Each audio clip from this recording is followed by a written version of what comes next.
An indigenous language or autochthonous language is a language that is native to a region and spoken by indigenous people, often reduced to the status of a minority language. This language would be from a linguistically distinct community that has been settled in the area for many generations. Indigenous languages are not necessarily national languages, and the reverse is also true. Many indigenous peoples worldwide have stopped passing on their ancestral languages to the next generation, and have instead adopted the majority language as part of their acculturation into the majority culture. Disappearance. Many indigenous languages are disappearing as there are no longer any young people left to speak those languages, so the remaining speakers are dying out.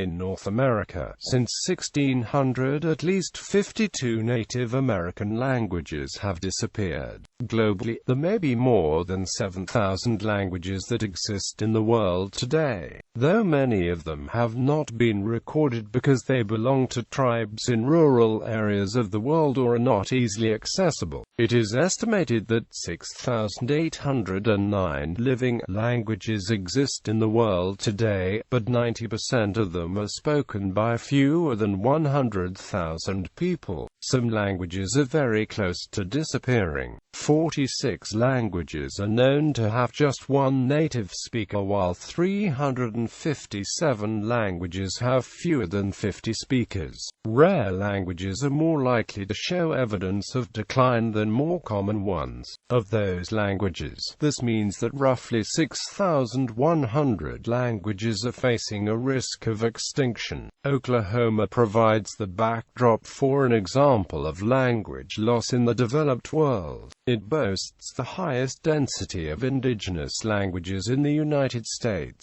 This includes languages originally spoken in the region, as well as those of Native American tribes from other areas that were forcibly relocated onto reservations there. The U.S. government drove the Yuchi from Tennessee to Oklahoma in the early 19th century. Until the early 20th century, most Yuchi tribe members spoke the language fluently. Then, government boarding schools severely punished American Indian students who were overheard speaking their own language. To avoid beatings and other punishments, Yuchi and other Indian children abandoned the native languages in favor of English. In 2005, only 5 elderly members of the Yuchi tribe were fluent in the language. These remaining speakers spoke Yuchi fluently before they went to school and have maintained the language despite strong pressure to abandon it. This situation was not limited to Oklahoma. In the Northwest Pacific Plateau, there are no speakers left of the indigenous tribal languages from that area all the way to British Columbia. Oregon's Siletz Reservation, established in 1855, was home to the endangered language Siletz-Dene. The reservation held members of 27 different Indian bands speaking many languages.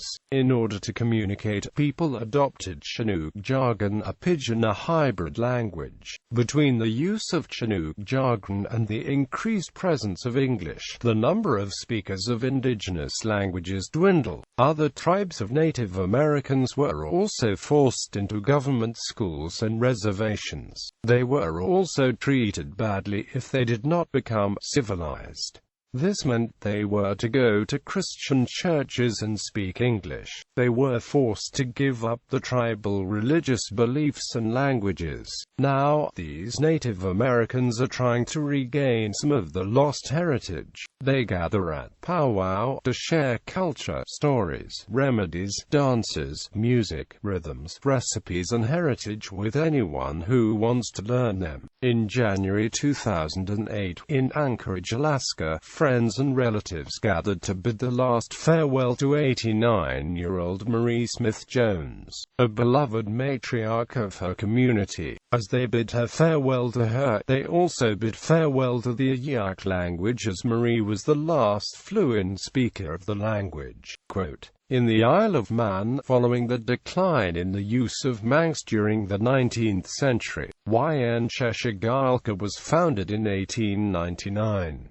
By the middle of the 20th century, only a few elderly native speakers remain, but by then a scholarly revival had begun to spread and many people had learned Manx as a second language. The revival of Manx has been aided by the recording work done in the 20th century by researchers. Learning. Hundreds of indigenous languages around the world are taught by traditional means, including vocabulary, grammar, readings and recordings. About 6,000 others can be learned to some extent by listening to recordings made for other purposes, such as religious texts, where translations are available in more widely known languages.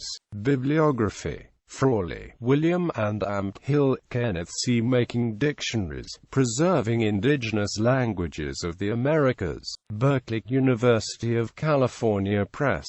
Harrison, K. David. When Languages Die: The Extinction of the World's Languages and the Erosion of Human Knowledge. New York and London. Oxford University Press. Singerman, Robert. Indigenous Languages of the Americas, A Bibliography of Dissertations and Theses. Lanham, M.D., Scarecrow Press. WURMS. A. and Amp. Hayward, Ian. Atlas of the World's Languages in Danger of Disappearing. Paris, UNESCO Pub.